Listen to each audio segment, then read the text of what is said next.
Godspeed.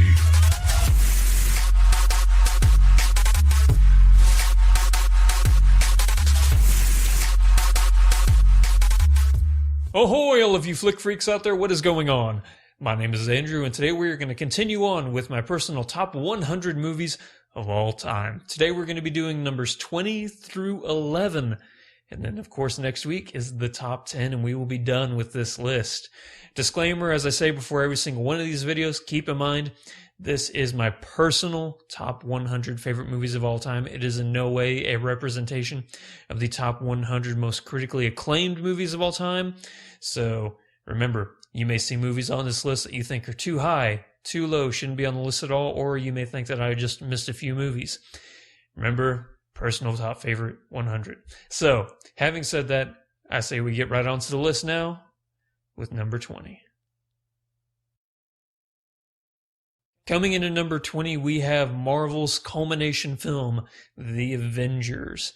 Ironically, this movie is one of my favorite movies of all time, and there's also another movie out there called The Avengers starring Ralph Fiennes and Sean Connery and Uma Thurman, and that's my number one least favorite movie of all time. It has nothing to do with Marvel's Avengers. It's its own different thing. But going back to this movie is... I remember every single thing I loved about each of the movies, the Captain America movies, the Thor movies, Iron Man. I can't really say Hulk because Mark Ruffalo wasn't the Hulk in any of the original movies. But yeah, I just loved everything that I loved about those movies was just culminated into one film, and it was almost perfect. I loved that movie so much. It was funny. It was heartbreaking in parts. There was just amazing fight scenes. Probably the best fight scene in the entire movie was Hulk versus Thor on the airship. I thought that was just the coolest thing. And, of course, there's the infamous scene at the end of this movie whenever the Hulk busts through on Loki and just starts bitch slapping him around. I remember whenever I was in the theater watching that scene, there was people standing up and cheering. They were so in love with that scene. It was perfect. I think that that Robert Downey Jr. is probably the best portrayed superhero on screen. Maybe some people can make the argument that Hugh Jackman is for Wolverine, but it's a great movie. So, and Joss Whedon, of course, directing this movie, he's brilliant. Everything he does just turns to gold. So, having said all that, let's move on now to number 19. Coming in at number 19, we have the Paul Haggis 2004 film Crash, starring Don Cheadle, Sandra Bullock, Matt Dillon, Terrence Howard, and pretty much everybody else in Hollywood is in this movie. They make an appearance somewhere or another. The movie is brilliant. I actually cried harder in this movie than I've ever cried in a movie. And yes, I am a person that cries in movies. This movie hit me hard. Actually, the scene right here that the picture is depicting, if you've seen the movie, you know what that scene's all about. I cried more in that scene than I've ever cried in any movie ever. And actually, because of this movie is one of the reasons why I never wanted to move to LA, because after watching this movie, I just assumed everybody that lives in LA is miserable, because nobody's happy and nothing good happens to anybody. The movie's about, I'd say, about 8 or 9 different strangers, and they're all living their lives while in LA, and they just eventually crash into each other, and their lives become intertwined, and it's a heartbreaking story, but it's beautifully told. Everybody, you think, just from how everybody else sees them, they're just worse people, but then you see how actually their lives make them who they are, and how people really aren't what we just assume at a first glance what they're like. And it's brilliantly told. It actually won Best Picture back in 2004. Well deserved, I think. One of the best films to come out in the last couple decades. Having said all that, let's move on now to number 18. Coming in at number 18, we have the 2013 Denis Villeneuve film Prisoners, starring Hugh Jackman, Jake Gyllenhaal, Paul Dano, Terrence Howard again, and Viola Davis. The movie is my number one pick for the best film of 2013, and it received like almost, I think it's received one Oscar nomination, which I thought was bullshit. It was the best movie that came out in 2013. Hands down the best movie. The movie is about two families, the parents of each family, Hugh Jackman, Viola Davis, and Terrence Howard. I can't remember who the wife of Hugh Jackman was in this movie. Sorry about that. But their daughters are kidnapped one day, and it's the story of how they're trying to get their daughters back. And they think they have a suspect, and Paul Dano is the man who kidnapped their children. And Hugh Jackman takes it upon himself, while Jake Gyllenhaal is the detective trying to find them. Hugh Jackman takes it upon himself to take Paul Dano's character hostage and basically torture him until he relinquishes the information of where their children are. The only problem is Paul Dano's character is actually mentally challenged, and you're kind of riding this fine, really uneasy line of, is he doing the right thing of torturing this young man who may be mentally disturbed and has kidnapped these children, or is he really just torturing a poor innocent man? And you never know, because sometimes Paul Dano will say things in the movie you're like, oh my god, he kidnapped the kids. But then other times you're like, no, there's no way he could have kidnapped the kids. That doesn't line up. But then something else happens, and you just get taken on this roller coaster ride of, oh my god, what is the right thing to do here? And the whole time you're just telling Jake Gyllenhaal, hurry up and find these kids before it's too late for either the kids or for Hugh Jackman's character to be redeemed. And it's just brilliant, brilliant movie. Beautiful cinematography. Hugh Jackman's best performance, hands down, of his entire career. I don't think he will ever give a better performance than what he did in this movie. It was shocking. It was heartbreaking. It was terrifying in some parts. The lengths of what he goes to get his children back. If you've never seen Prisoners, this has to be one of your number one movies you have to go and see. So having said all that and praising it, not enough, I'm sure, because as much as good things I said about this, you cannot praise this movie enough. So having said all that, let's move on now to number 17. Remember the 5th of November. Coming in at number 17, we have V for Vendetta. This movie is actually written by the Wachowski siblings, who gave us the Matrix trilogy, and is directed by James McTeague, who gave us some not so great films. This is actually his only amazing film. He gave us other films like Ninja Assassin, The Evasion. He directed a couple episodes of Sense8. And but this is definitely the one. He hit the nail on the head and gave us a brilliant film. And this is actually the only other good thing that the Wachowski siblings have ever done.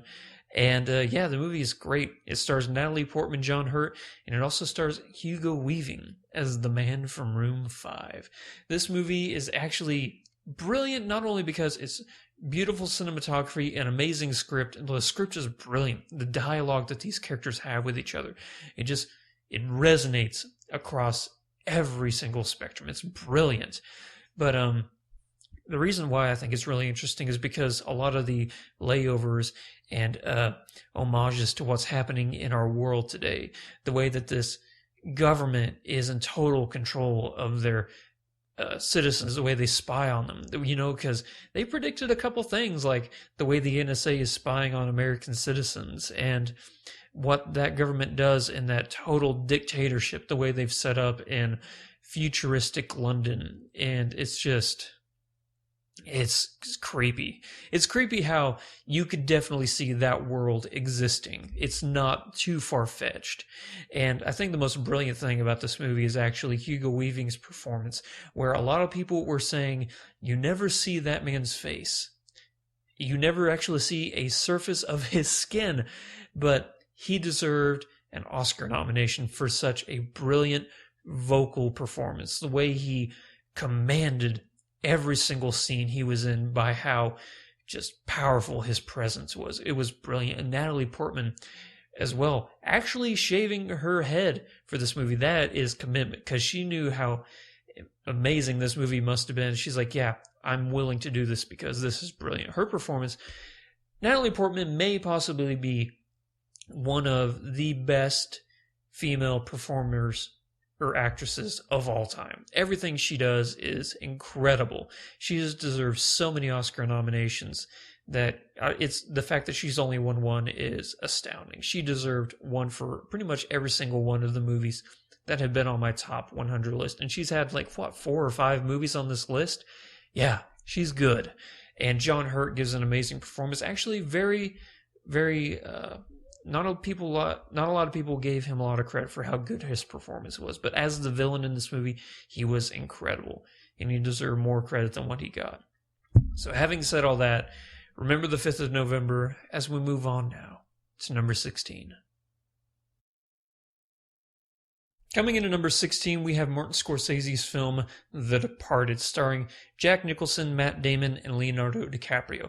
The movie, some people may not know, this movie is not an original script. It's actually based on a 2002 Chinese film called Infernal Affairs.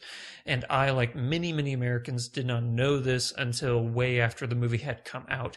I have seen Infernal Affairs, and it's a great movie, but for me, nothing compares to how amazing The Departed is. This movie is brilliant. It's about the Boston Mafia, the Boston Irish Mafia, trying to take over the city, and how there is actually a mole within the Boston Police Department who is trying to give information back to the Irish Mafia. While at the same time, the police have put a mole inside the Mafia. So there's 2 moles played by Matt Damon and Leonardo DiCaprio who are going back and forth trying to find each other because each one knows there's a mole in each other's organization. And Jack Nicholson plays the leader of the Irish gang crime syndicate, and I know I keep saying mafia. It's not. It's an Irish crime syndicate. Sorry for all those people who are going to get pissed at me in the comments section. But you also have so many good performances in this. And actually, besides Jack Nicholson's performance, I think that the best performance in this movie is actually Mark Wahlberg's performance. Definitely his best performance of any movie. And he got an Oscar nomination for this. Should have won, but yeah. There's also another number of great performances, like from Leonardo DiCaprio gives a great performance. This movie, I think the main reason why I like this movie so much is it was an incredible movie throughout the entire thing, except when you got to the ending, and it had the biggest crazy twist of a movie ending ever, where everybody in the theater all at once went, "What the fuck?" Because 10 minutes before this movie ends, shit gets real, nobody knew it was coming, and it blew everybody's fucking mind that they would actually have the balls to go through with what they did. And if you've never seen The Departed, get ready for a roller coaster ride of just incredible, incredible things happening one right after another. So having said all that, let's move on now to number 15. Coming in at number 15, we have the Steven Spielberg film that changed my life forever. It is the 1993 film Jurassic Park. This movie came out when I was about 8 years old, and it was actually one of the first movies I can remember going to see in theaters. The first movie I ever did see in theaters was The Land Before Time, also another dinosaur movie. So whenever I saw that there was a live-action dinosaur movie, I convinced my parents, hey, let's go and see this movie about dinosaurs, and it fucking terrified me. But it terrified me in a good way because I became more enthralled with dinosaurs than this movie.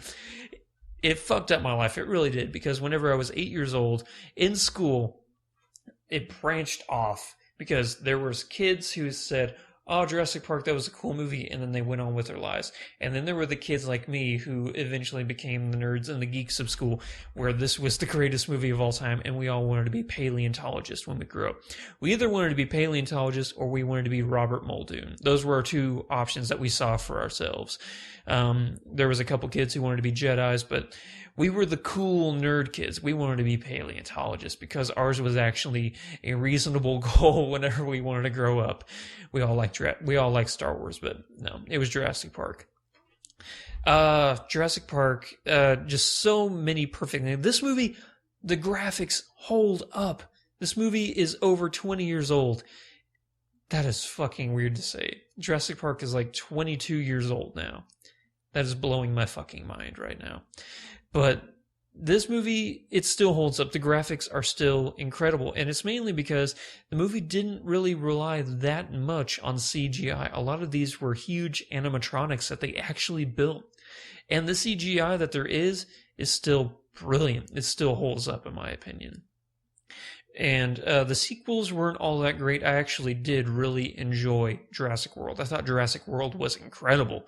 It was a brilliant, brilliant film. You'll find out later whenever I reveal my listing of the top movies of 2015. That's another video later on. But yeah, let's just all praise how amazing Jurassic Park is and how it changed the way movies were made from that point on. There are so few movies that changed the way films are made. The first one I can remember was Star Wars. Then after that, Tron changed the way movies were made. And then Jurassic Park changed the way movies were made.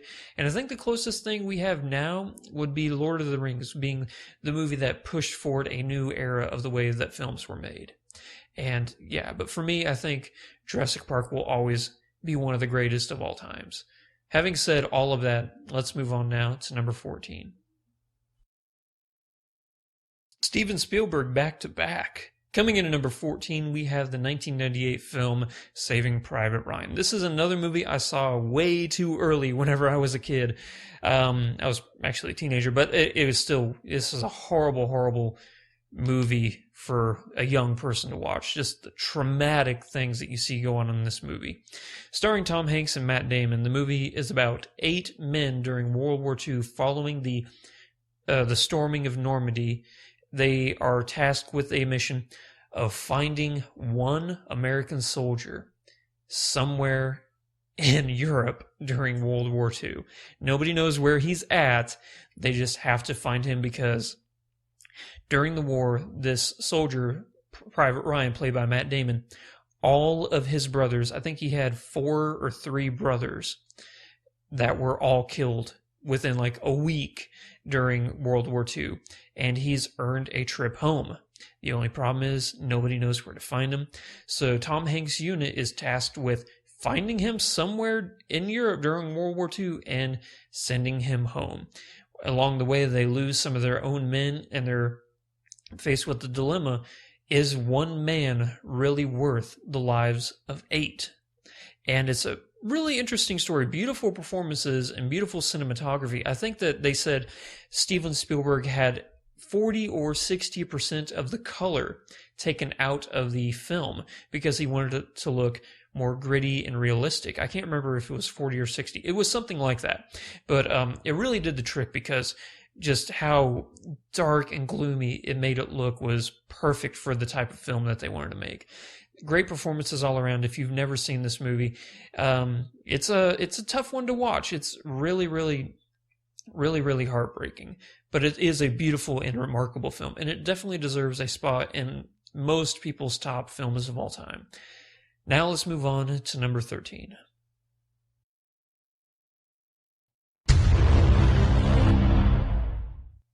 Coming in at number 13, we have Christopher Nolan's 2010 film Inception, starring Leonardo DiCaprio, Joseph Gordon-Levitt, Tom Hardy, Ellen Page, Ken Watanabe, Michael Caine, and a plethora of other amazing actors. Cillian Murphy is another great one in this movie. The movie is really hard for me personally to explain, but here I go. This is my best shot at explaining Inception.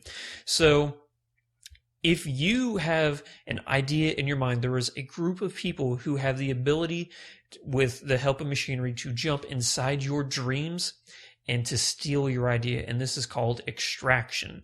Now, this is something they do commonly, and Ken Watanabe hires Joseph Gordon-Levitt and Leonardo DiCaprio to actually plant an idea in somebody's mind. Now, this is a task that they think is near impossible, and this is called inception, to plant an idea in somebody's mind. And what they want to do is convince the heir of a corporation to give up the company.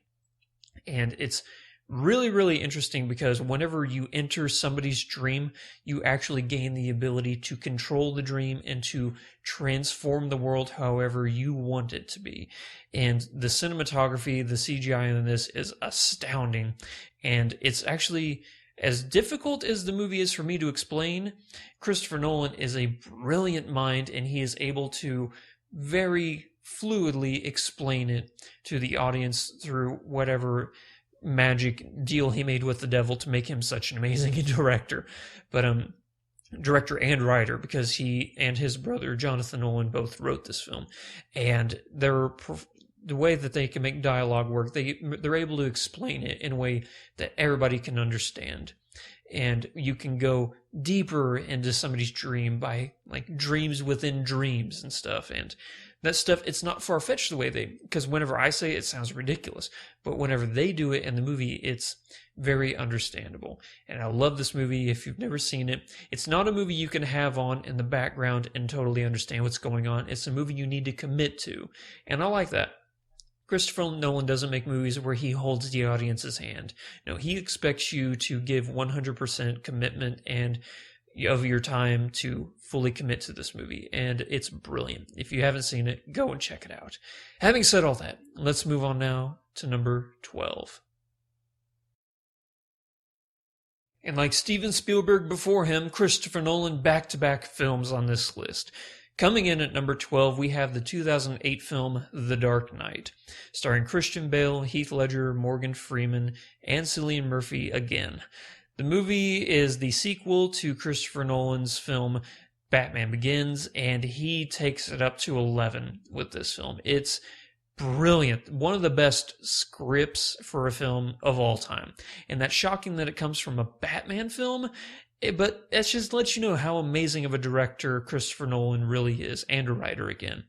But this movie, as everybody knows, this movie rests upon the shoulders of the tour de force, brilliant, perfect performance of the Joker by Heath Ledger.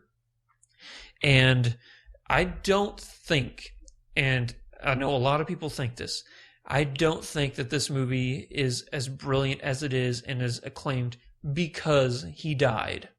I think the movie, if Heath Ledger was still alive, this movie would just be as well received as it is today. Just because Heath Ledger died during the making of this movie, I don't think that it falls short, that makes it any more remarkable, because a lot of people say people only love this movie because he died. I don't think that at all. I really don't. His performance is up there with one of the greatest of all time, and it will stand the test of time as one of the greatest performances by an actor in history. It's up there, and it will stay up there forever. So if you've never seen The Dark Knight, it's probably the greatest superhero movie of all time. I will say that. And yes, Zach, if you're watching this video, I did just call Batman a superhero. Zach Chadwick, who runs our Twitter page and does some of the twitching on our Twitch channel, he and I go back and forth if Batman's a superhero or not. I will always say that Batman is... I always said that he's not a superhero, that he's just a vigilante. But, fuck it. I'll just say it from now on. Batman is a superhero. So, but that's nothing to do with this video. Go and see The Dark Knight. I'm sure you've seen it by now. If you're watching my videos, there's a pretty good chance you've seen The Dark Knight. Having said all that, let's move on now to the last movie on this week's list. And the last movie before the top 10, number 11. Coming in at number 11, and my number 1 comedy of all time. I can't wait to hear how many people are pissed when I say that. My number 1 comedy of all time is the Edgar Wright, Nick Frost, and Simon Pegg film Hot Fuzz. Whenever I went and saw this movie in theaters, I cried. I was laughing so hard for I don't know how long. I don't remember laughing as hard in a movie theater, or at a movie in general, as I did in Hot Fuzz. The movie is perfect. It's the perfect comedy for me. It hits every single note I ever wanted a comedy to hit.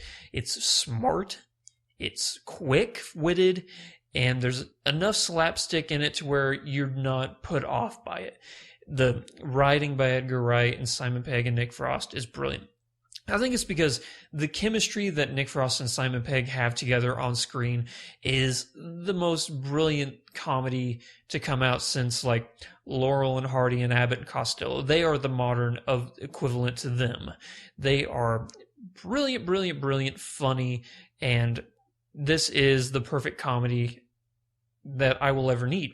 There may be comedies out there that some people will say, no, this is the better comedy, but this one for me is perfect, and it will stand for me as the best comedy of all time. I really don't see a film ever coming along that I will say is funnier than Hot Fuzz. It's weird for me to even hear myself say that there's a movie out there funnier than Hot Fuzz.